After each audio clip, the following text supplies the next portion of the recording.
Welcome to the Rezolve.ai webinar series. Before we get started, let us quickly go over a few housekeeping items. We love interactive events, so please feel free to ask any question in the Q&A section, which can be accessed at the bottom of your screen.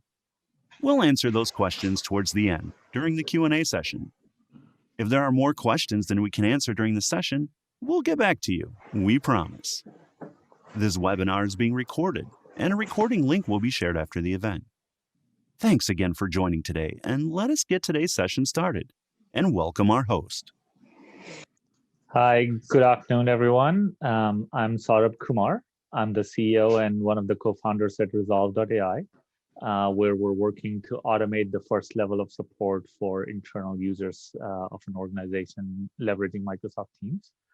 I'm very excited to introduce my guest speaker, Oliver, today.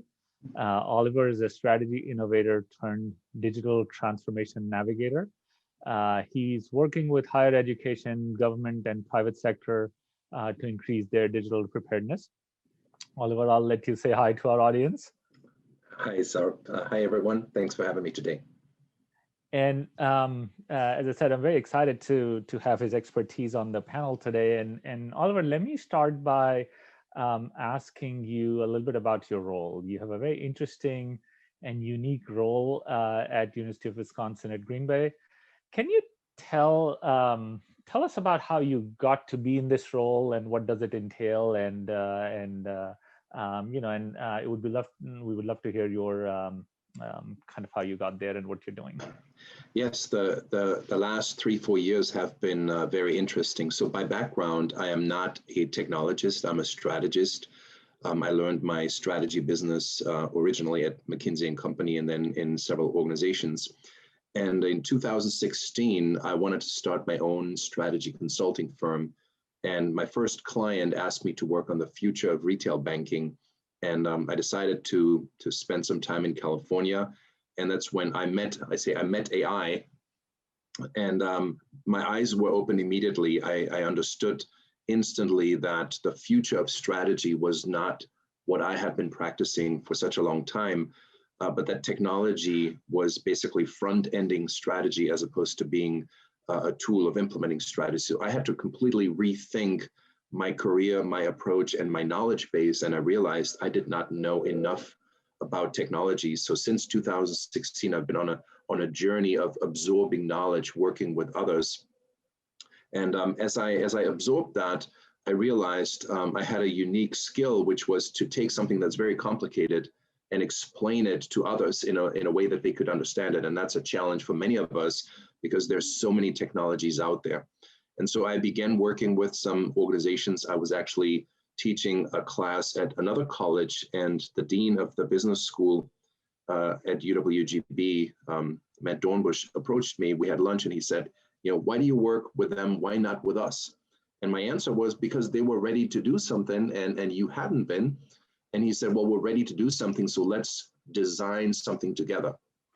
And so we came up with this idea of executive in residence digital transformation. I don't believe that's a role that's very common. Executive in residence typically is a seasoned executive of a business, oftentimes a CEO or retired CEO, who builds a bridge between the school and the business community is available to work with faculty. But we wanted to put a particular spin on that to say that bridge is under the umbrella of digital transformation. So that's how that role came about. It is a part-time role at this point in time. And there's a few interesting aspects to it. The first thing we agreed to was that there would be a significant educational component. So working with faculty, and specifically we picked the new MBA program at UWGB. So I developed a process through which I work with every instructor in the MBA program, and we go through their course objectives. I understand exactly what they're trying to accomplish, and then I create a menu of technology, knowledge, or even ways of using technology in the delivery of the course, and bring that back to them and say, you know, this is how AI might relate to accounting. This is how natural language might relate to leadership and so forth. And then they choose from that menu which aspects they want to incorporate into their course materials. And then we move on to the next course. So that was very important to basically bring content at the business school into the present and maybe even a little bit into the future. The second one was a broader theme of education, not just for a small group of faculty members, but for anyone at UWGB, be it faculty, students, people in the administration. How can they learn about all these trends? So we curated a summer series on digital transformation topics. It was every Friday, there were 2 options people could choose from, and we recorded those sessions. And over time, we've built a very nice library of topics covering different technologies, different industries, or also different functional aspects like the future of leadership and so forth. And we knew from the beginning that this wasn't just about interacting with faculty or getting people smarter, but it was also about putting the entire university on a trajectory of change. And that has begun more recently, working with the university leadership to craft a vision for the future. And we call it the classroom of the future, just to give it a name, but it's really not just about the physical space, the classroom. And then the final part of my role, as probably with any executive in residence, is to be that link between the community and the university. So I've helped a researcher get in touch with people in various businesses to do some research on supply chain. We've explored how local executives can become involved in the delivery of some of the MBA courses. So that's a more traditional definition of executive in residence. Yeah, no, thank you for that. That sounds wonderful. So let me maybe segue into when you got started on this journey at the role. How was the reception? Was there a lot of readiness to get started, or did you have to work to build up this vision for transformation? How did it pan out for you?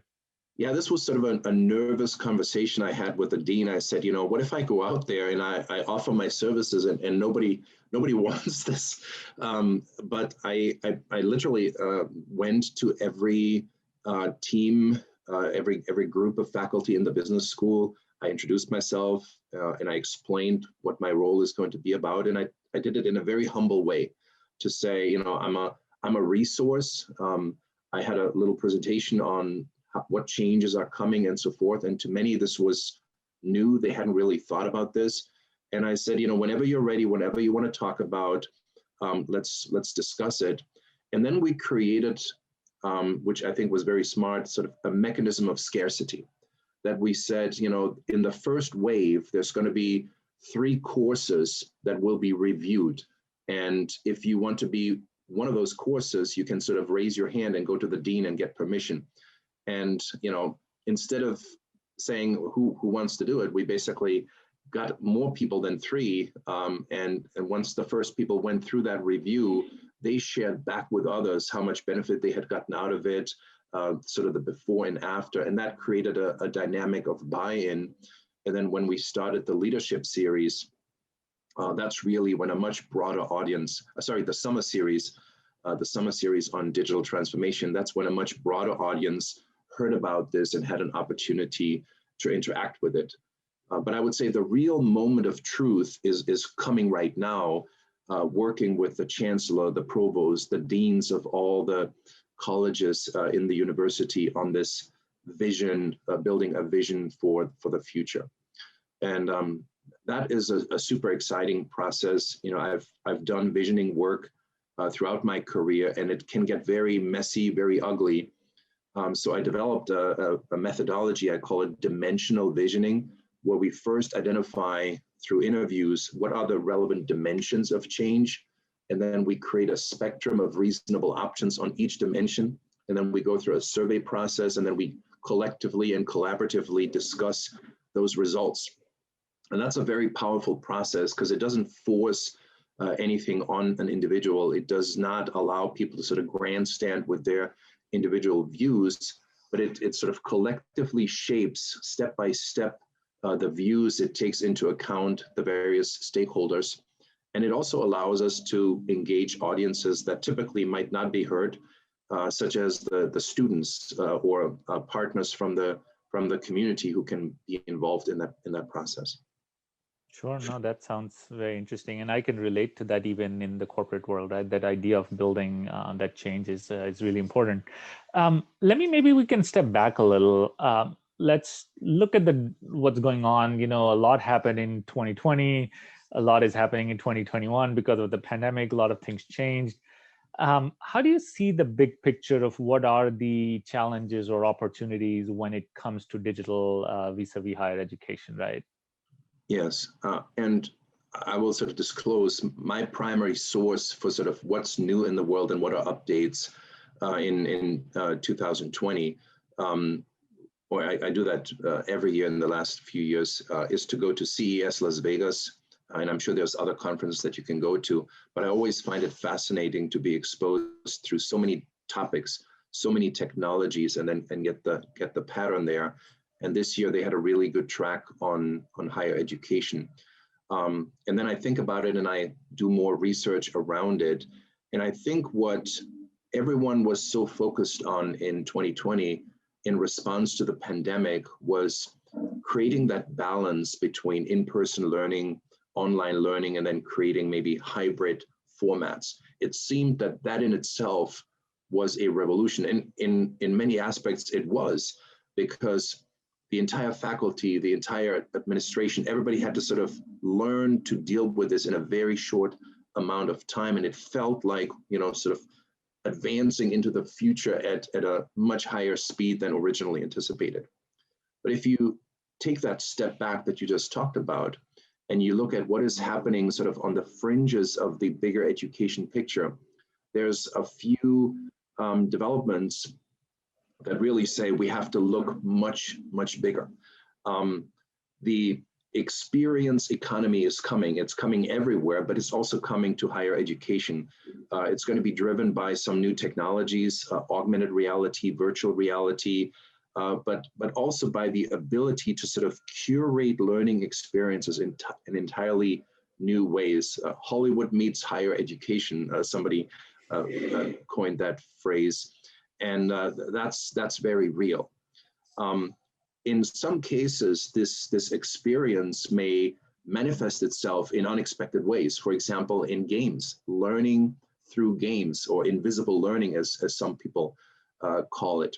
If you think about the deep immersion, if you play a game like Assassin's Creed, you know, and you are in Paris, of medieval Paris, or you are back in Egypt, you know, the environment is so immersive, and you can enrich that environment with learning opportunities. You can literally, you know, see the original design of the Cheops pyramid or learn about Notre Dame. So this is going to be a huge challenge to higher education, because the gaming industry already has all of these experience capabilities, and all they have to do is in-source the content. And higher education has sort of owns the content domain, but most institutions have very little experience how to package that in a way that becomes suitable for that level of consumption. So it's going to be really interesting to see if there will be collaborations, or if the gaming industry is going to take a huge bite out of the education industry in the future.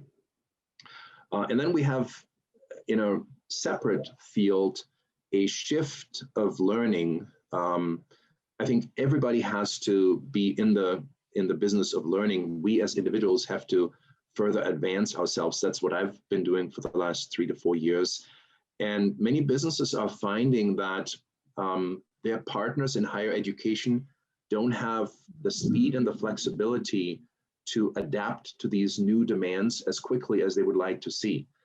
Google, for example, had huge demand on entry-level IT staff, and they just couldn't source it in the market. They couldn't find anyone who could train their people fast enough. So they created a 3 to 6 month program under the umbrella of Grow with Google, and it has become the #1 course on Coursera. Not only are people taking this course to qualify themselves for Google, but it's now almost like a standard in the industry. You know, if you can say, I've gone through that course, so I would be good enough now to get an entry-level job at Google, well, then I should be good enough to get an entry-level job almost anywhere. So 400,000 people have already completed that.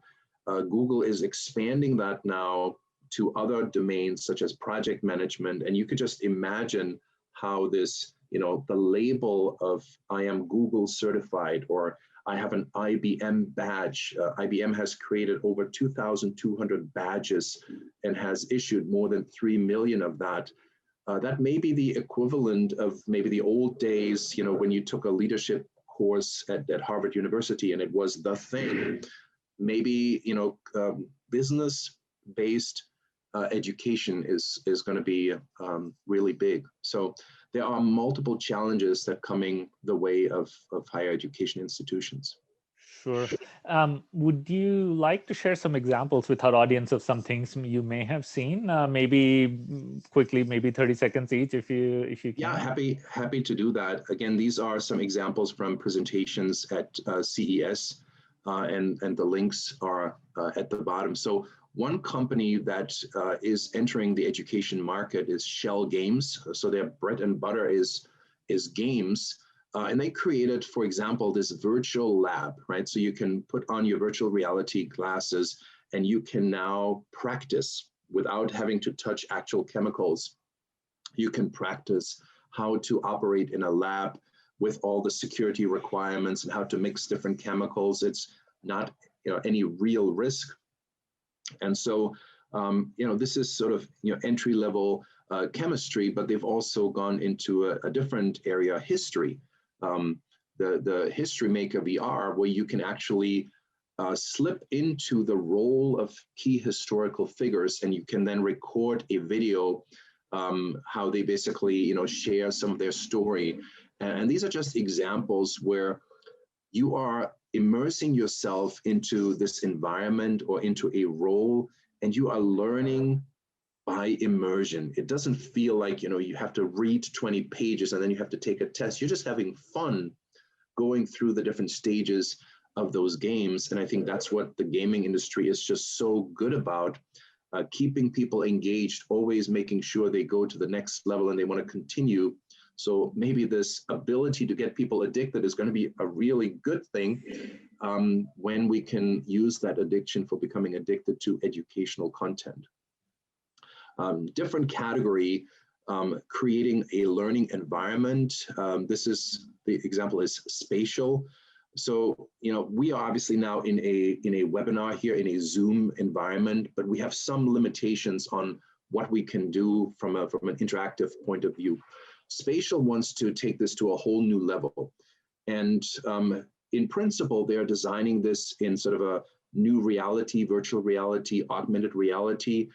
They're adding tools such as, notes that you can post, that you can move around. You can see the other conversation partners in a holographic projection.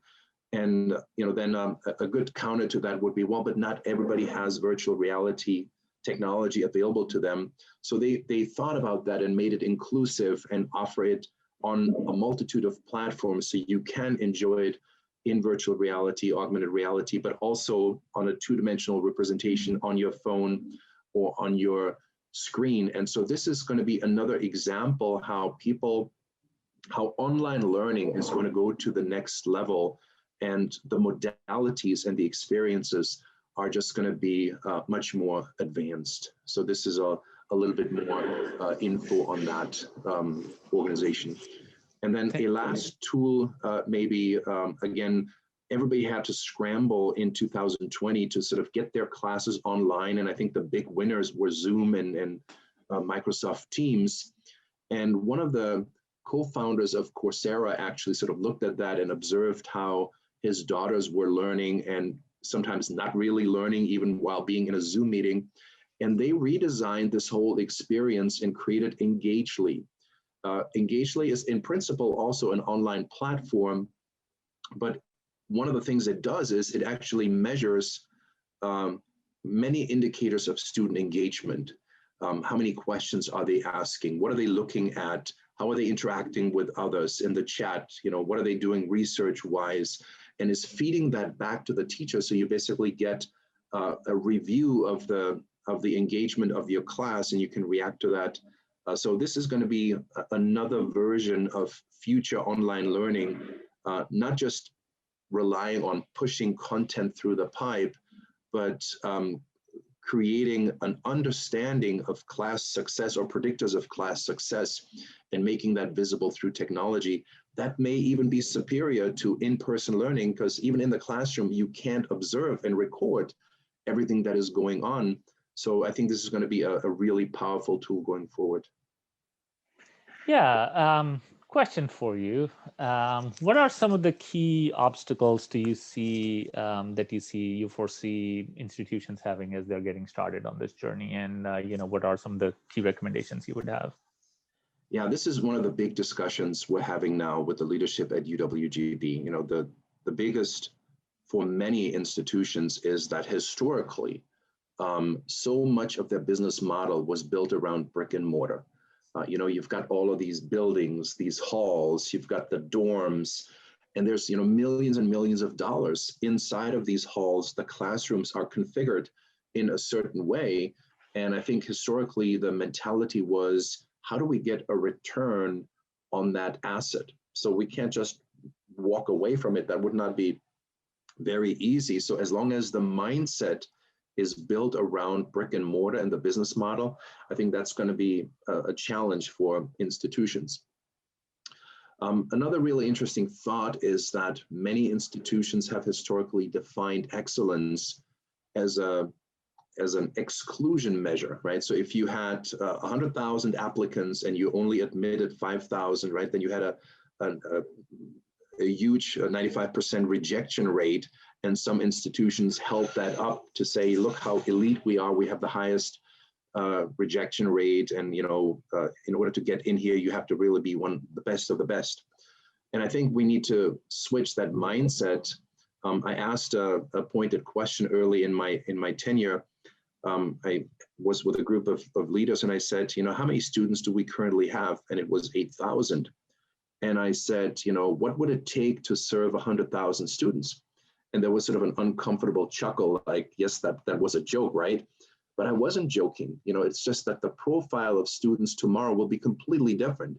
Many of them will come to acquire an additional skill, not to take a 4-year degree. And so the numbers can explode, and that doesn't mean that the capacity of the university overall explodes. So we have to think about, how can we be more inclusive? How do we reach a much larger percentage of our community with education offers, rather than defining ourselves through the exclusion of that community? And then, you know, the academic mindset, publish or perish, still sort of sits there. You know, faculty has to think about, what's my next research effort? How do I get published? And, you know, sometimes that closes the view for partner or perish. Local businesses don't care about how many publications you have or that you're working on your next publication. How can you help them accomplish some of their needs, and how can you involve them maybe building a bridge between students and local businesses, creating new internships, apprenticeship models, teaching models for very experienced members. So there has to be another mindset on the side of the faculty to welcome the assets that live in the local community into the school. The fourth one is shortage of instructional design and experiential curation capabilities. So if this whole experience economy is coming, but most of our faculty have been hired for their content capability, then how do we actually take them from, being somewhat good about relaying that content to being excellent in relaying that content or embedding that content in experiences? I don't think we can ask that of our faculty per se. We need to give them resources that they can work with. And many schools have a very small number of instructional designers, and they may not have anybody who actually already has the skills of creating these new technology-based experiences. And therein lies sort of a broader challenge. One of the big discussions at CES was to disaggregate the cost of education. We always just hear about tuition is too high and what are the sources of that. And one of the surprising facts to me was that if you really adjust the cost of teaching for inflation, it hasn't gone up that dramatically, but the administrative costs surrounding that has really gone up dramatically for many schools. So as schools look to their digital future, one of the questions is, where do you digitize first? Is it the content? Is it the way it's being taught? Or do you maybe start at the administrative side? And technology is perfect for taking out expenses, improving processes. And I believe that's an area where you actually have quite a bit of expertise. So I would sort of turn the table here and say, what are you actually seeing on that front? Are you seeing schools, educational institutions that are already moving on this?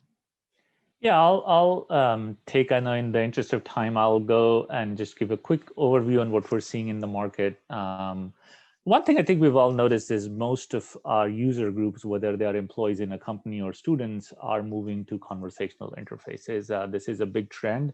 My kids here just like to text with each other. They talk to Alexa. You've seen this trend happen everywhere.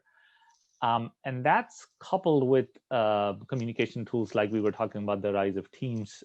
It's a big trend, right? The students are in there. My two kids here in the house, they are on Teams all day long. And this is a trend that's exploded in the last year. And those are two permanent shifts that we see in the population, especially the younger demographic, very relevant to the student audience.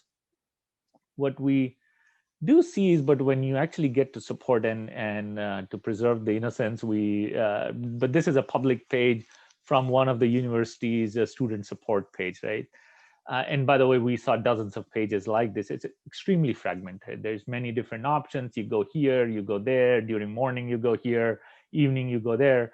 This is driving administrative expenses up, right? It's fragmented. People are not self-servicing. They're calling too much. And they're getting frustrated in the process. You go there to get IT problems solved, but if you're a new student, you have a questions, you go somewhere else. If I'm a faculty, maybe I have a different support model. All of that we think is eventually, this fragmented model is going to get replaced by something like Teams becoming that core kind of unified mechanism to deliver administrative services to the organization, in whether it's in an area like help desk or onboarding or access to surveys and questions.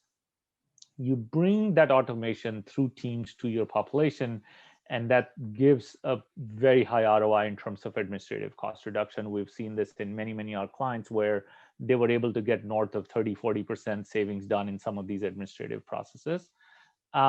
And you unify the experience. So not only are you saving on the cost, but now you have unified a lot of these administrative services to be delivered through Teams to your faculty, to your students in a very consistent way.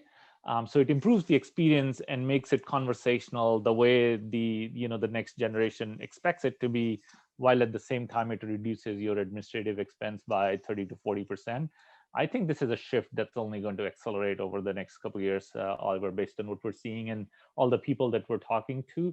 I think this trend is started last year. We're seeing it accelerate this year in a really big way.